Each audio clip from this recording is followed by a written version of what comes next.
इस वीडियो में हम बात करने जा रहे हैं कि अगर आपके बच्चे में ऑटिज्म का डायग्नोसिस है तो जीनियस लेन में कैसे वो चीज़ एड्रेस होती है। तो जीनियस लेन में ऑटिज्म का डायग्नोसिस हम लोग DSM-5 या ICD-11 क्राइटेरिया से ही असेस करते हैं। तो इसका मतलब ये होता है कि जैसे मान लीजिए किसी बच्चे को अगर खून में आयरन की कमी है तो डॉक्टर उसको देखते हैं और देखने के बाद फिर उसको खून को जांच के लिए भेजते हैं। और फिर उस जब खून की जांच होती है तो उसका कंपैरिजन होता है और 1000 सैंपल से, जिसमें निकल के आता है कि अच्छा बच्चे की जांच जो है उसमें रिज़ल्ट ये है और कंपैरिजन में वो कितना कम है या कितना ज़्यादा है, क्या चल रहा है। तो कोई भी जांच जो होती है उसका एक स्टैंडर्डाइज तरीका होता है जिससे हम ये कंपेयर करते हैं कि वो सही में प्रॉब्लम है कि नहीं। तो आपके पास जब आप अब जब हमारे पास आते हैं तो हमारे लिए सबसे बड़ा चैलेंज ये होता है कि बच्चे की समस्या क्यों है। तो अक्सर पेरेंट्स के दिमाग में सिर्फ ये होता है कि हमारा बच्चा या तो बोल नहीं रहा है, या फिर हमारा बच्चा का बिहेवियर सही नहीं है, या फिर हमारा बच्चा हाइपर एक्टिव है, और सिर्फ उतनी ही बात है और कोई बात नहीं है। और अक्सर वो छोटी छोटी बात जो बच्चे की होती है उसमें रहते हैं।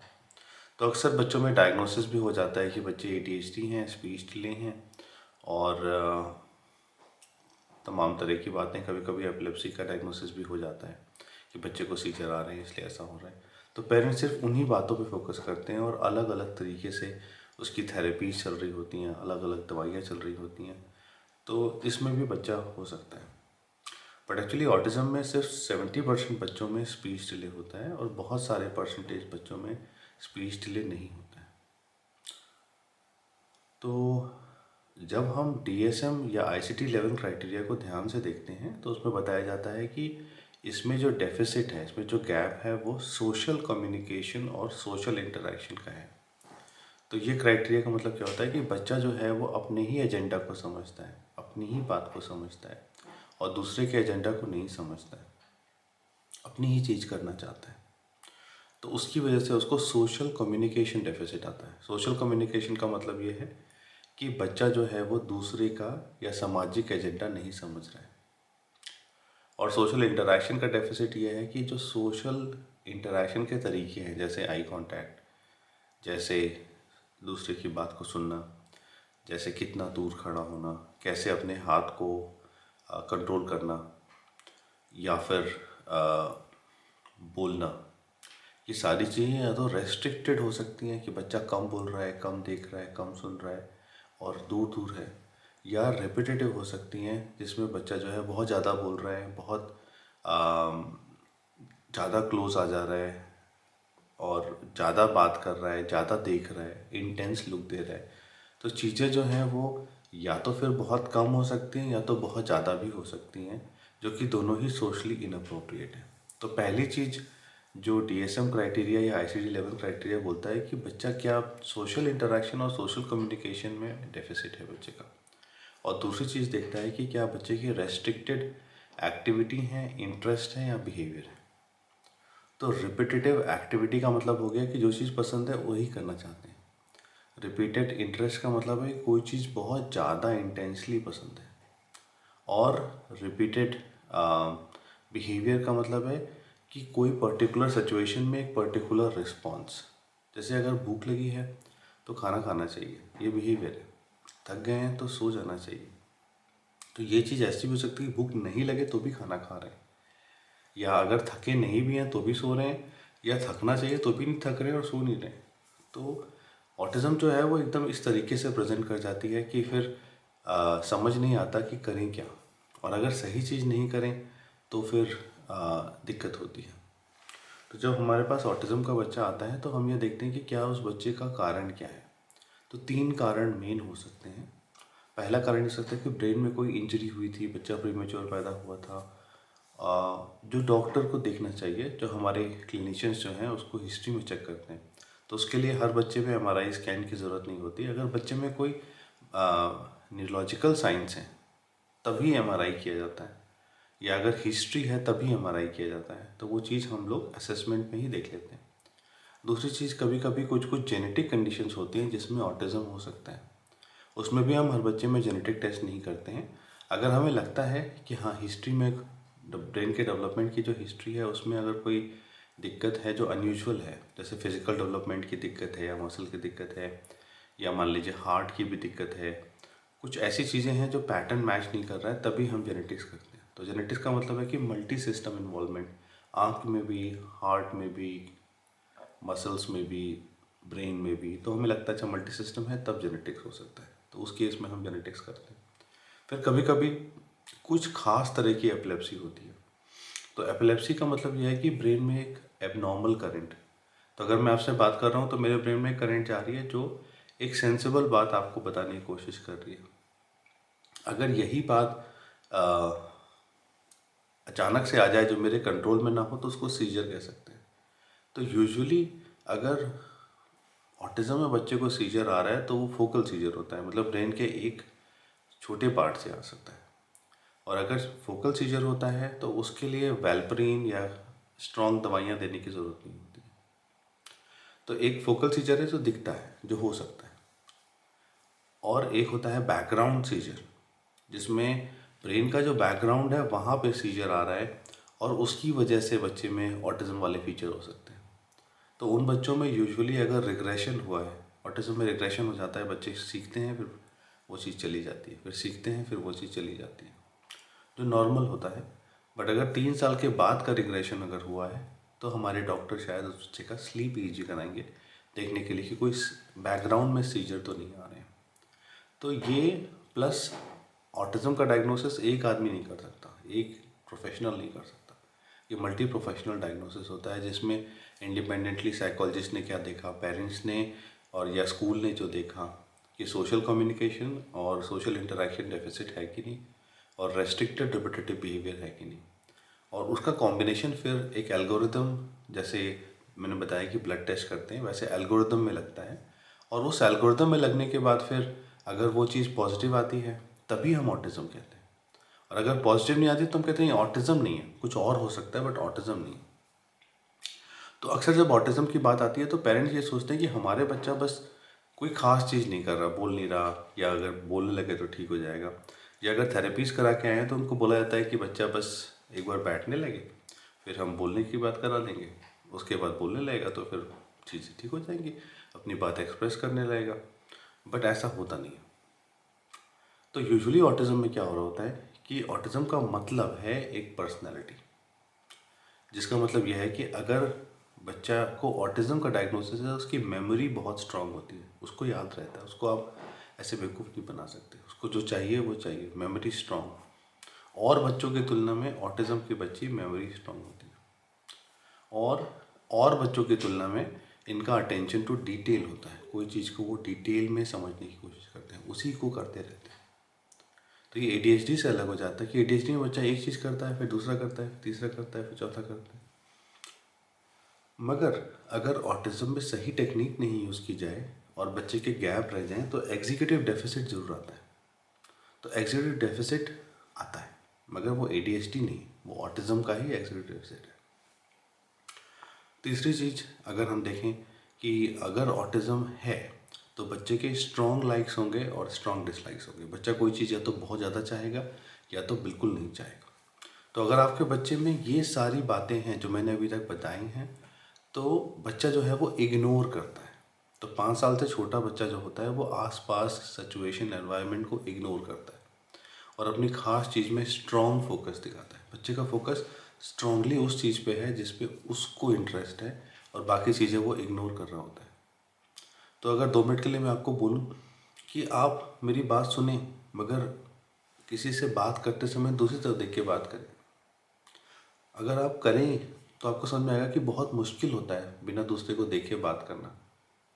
और अगर आप ऐसा करते हैं तो आपको समझ नहीं आया कि दूसरा सोच कैसे रहा है या सोच क्या रहा है। तो जो किसी चीज़ को देखने से या ऑब्जर्व करने से हमारा एक नेचुरल अंडरस्टैंडिंग आता है। तो ऑटिज्म में बच्चा क्योंकि इग्नोर कर रहा होता है इसलिए बच्चे की natural understanding over a period of time कम हो जाती है। उसको जो चीज़ पता है वो पता है, पर उसके आसपास की चीज़ें जो हैं वो कम हो जाती हैं। इसी को एड्रेस करना है कि बच्चा इग्नोर नहीं करे, बच्चा नेचुरली ऑब्जर्व करे। और बच्चे को जितना ही आप ऑटिज्म में फोर्स करते हैं या सिखाने की कोशिश करते हैं बच्चा उतना ही सीखना नहीं चाहता, बच्चा उतना ही रिजिड हो जाता है, उतना ही बच्चे को जो बिहेवियर इश्यूज़ हैं वो बढ़ जाती हैं। तो ऑटिज़म का डायग्नोसिस बच्चे के लिए नहीं हो रहा, पेरेंट्स के लिए हो रहा है, ताकि पेरेंट्स ये समझें कि बच्चे के साथ क्या नहीं करना है।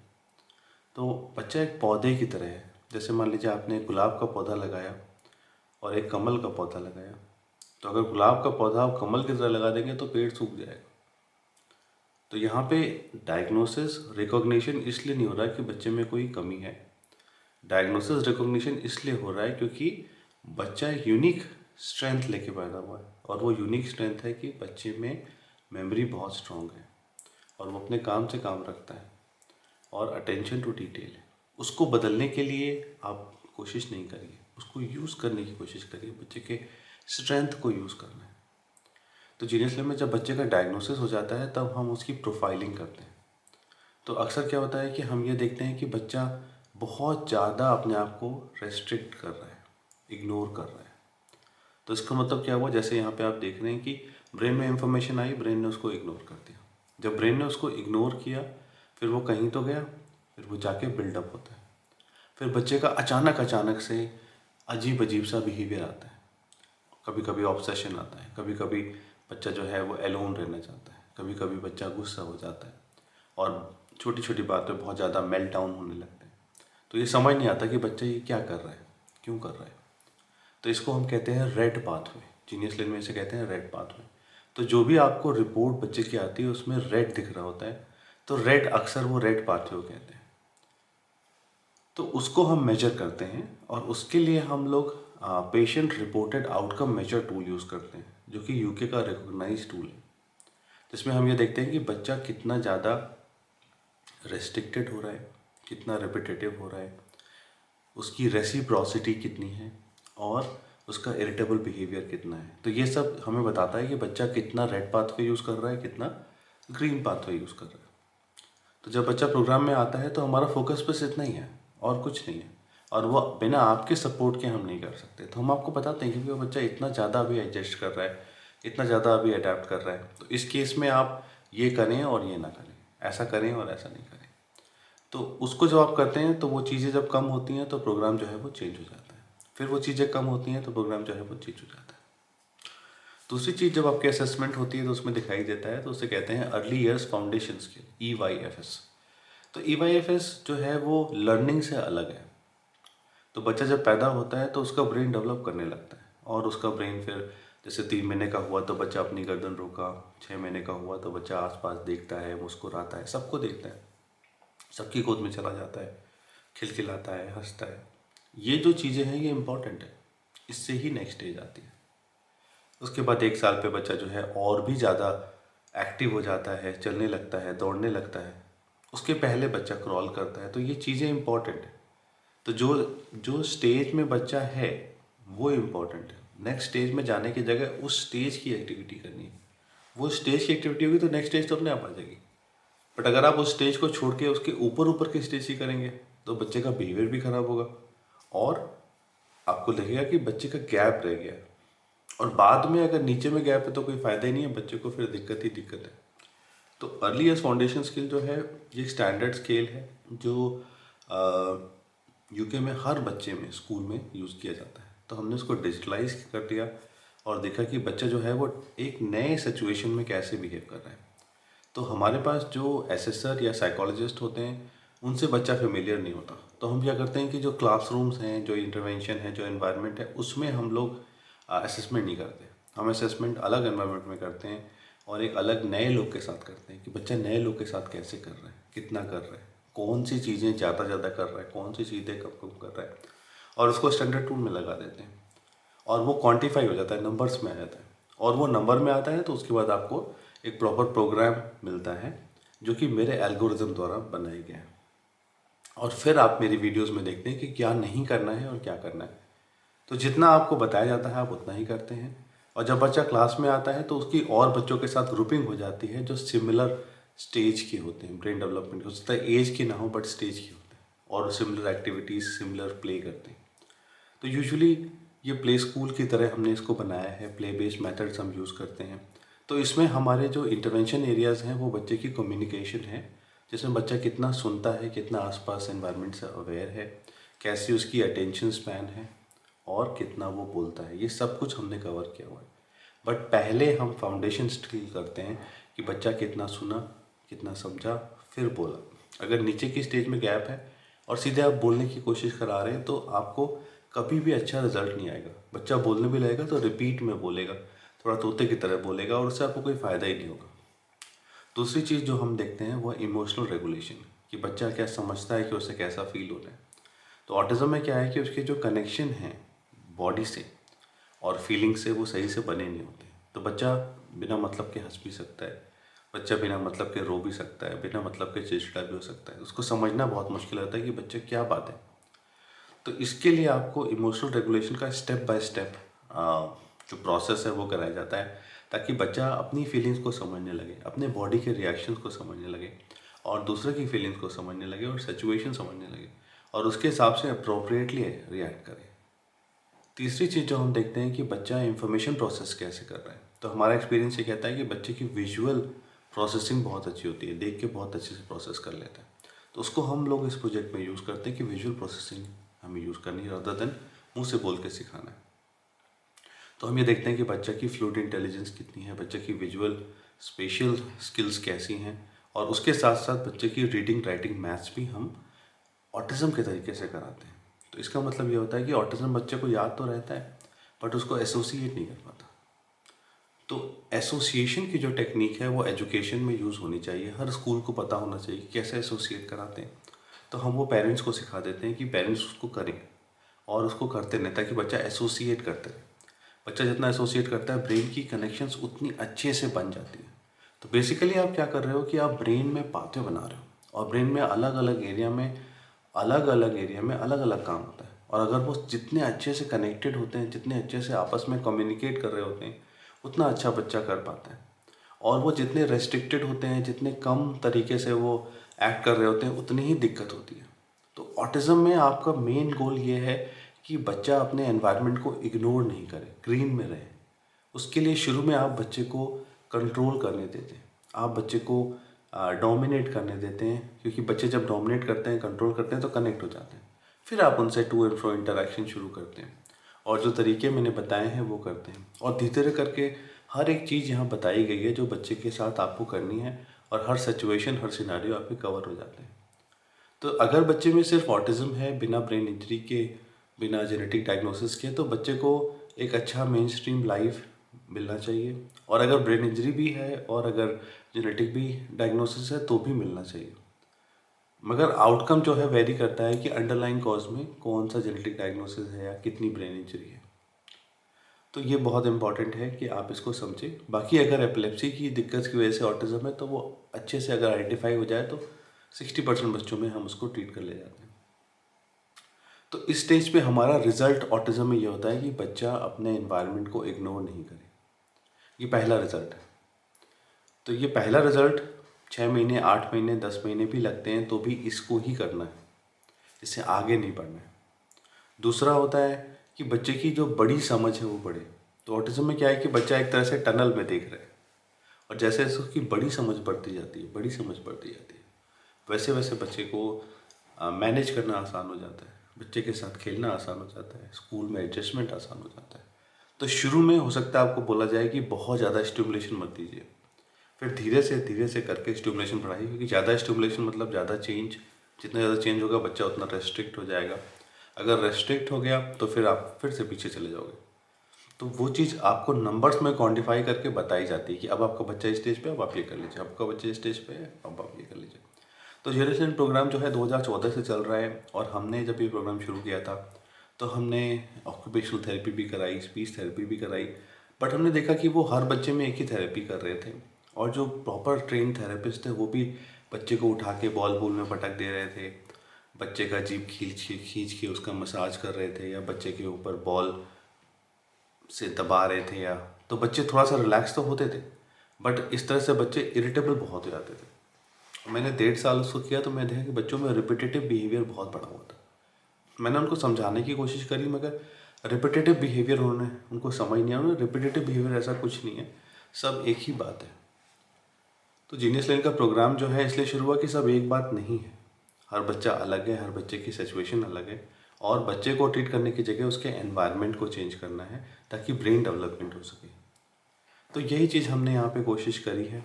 और इस स्टेज पे हमारे जो स्टडी हैं वो ये कहते हैं कि 85% पेरेंट्स का स्ट्रेस रिड्यूस हो जाता है अगर वो समझ जाएं कि बच्चे की दिक्कत क्या है, उसकी प्रोफाइल क्या है। और 70% पेरेंट्स में हम ये देखते हैं कि बच्चे के फाउंडेशन स्किल रिड्यूस हो जाते हैं और जो रेस्ट्रिक्टेड रिपीटेटिव रेड वाले बिहेवियर हैं वो कम हो जाते हैं। वो 70% बच्चों में हम कर पा रहे हैं। तो जो भी पेरेंट्स मेरे प्रोग्राम को देखेंगे, समझेंगे और करेंगे और बच्चे के साथ ज़्यादा करने की कोशिश नहीं करेंगे, परेशान नहीं होंगे, उनको रिजल्ट मिलता है। और जो पेरेंट्स मेरी इन्फॉर्मेशन वीडियो नहीं देखते हैं वो 30% बच्चों में मैंने देखा है कि वो नॉन कॉम्प्लाइंट है, उनमें दिक्कत होती है। और कोई भी विटामिन की, कुछ भी दवाई की ज़रूरत नहीं है अनलेस एंड अनटिल डॉक्टर ने आपको बताया हो। तो डॉक्टर अगर दवाई देता भी है तो उसको वीन आउट करने का भी प्रोसेस देता है।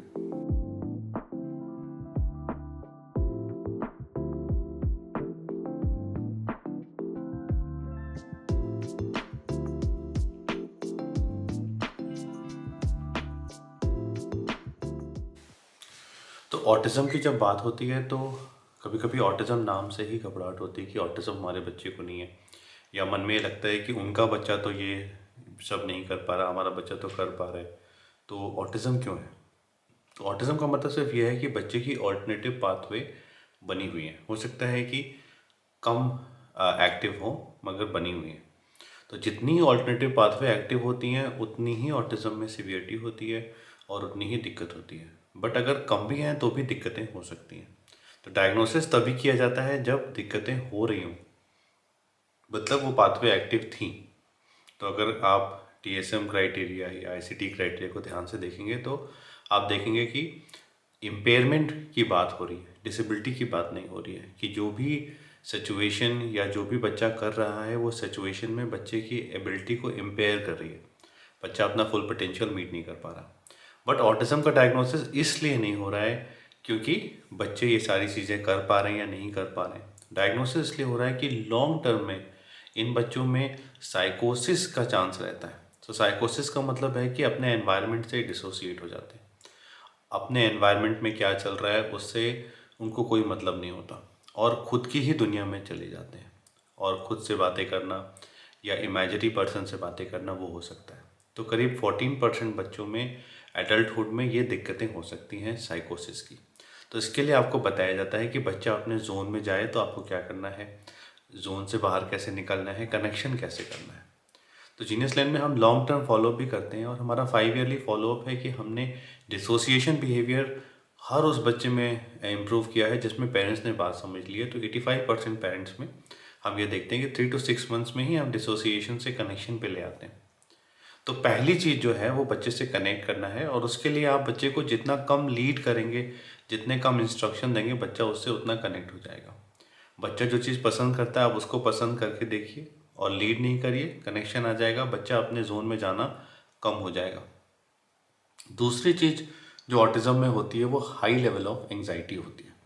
तो हाई एंग्जाइटी का मतलब है कि हर इंसान को, जैसे आप मेरी वीडियो सुन रहे हैं तो आपको भी एंग्जाइटी है कि पता नहीं क्या होगा, तो ये नॉर्मल है। बट अगर ये ज़रूरत से ज़्यादा हो कि आप मेरी बात ही ना सुन पाएँ, बात ही ना समझ पाएँ, तो वहाँ पे दिक्कत है। तो एंग्जाइटी का मतलब है उस चीज़ से परेशानी या उस चीज़ को ना समझ पाना जो आप और लोग समझ पाते हैं या जो अप्रोप्रिएटली है आपको बताई जा रही है। तो एंग्जाइटी इन बच्चों में बिना कारण के भी हो सकती है कि नई जगह, नए लोगों से, या एक ख़राब एक्सपीरियंस 3 साल पहले हो गया तो वो भी याद है। तो जब बड़े होते हैं बच्चे तो एंग्जाइटी की वजह से फिर वो करना नहीं चाहते हैं, जाना नहीं चाहते हैं, तो बहुत ज़्यादा रेस्ट्रिक्टेड बिहेवियर बढ़ जाता है। तो ये बहुत इम्पॉर्टेंट है कि आप ये समझें कि आप जो बच्चे का कनेक्शन करे हैं और उससे जो उसकी बिगर अंडरस्टैंडिंग आई है कि वो एक्सेप्ट करने लगा है कि दूसरे कैसे सोच सकते हैं, वेरिएशंस कैसे हो सकते हैं, उससे ही एंग्जाइटी कम होती है। तो एंग्जाइटी कम करने का सिर्फ एक ही तरीका है कि अंडरस्टैंडिंग बढ़े।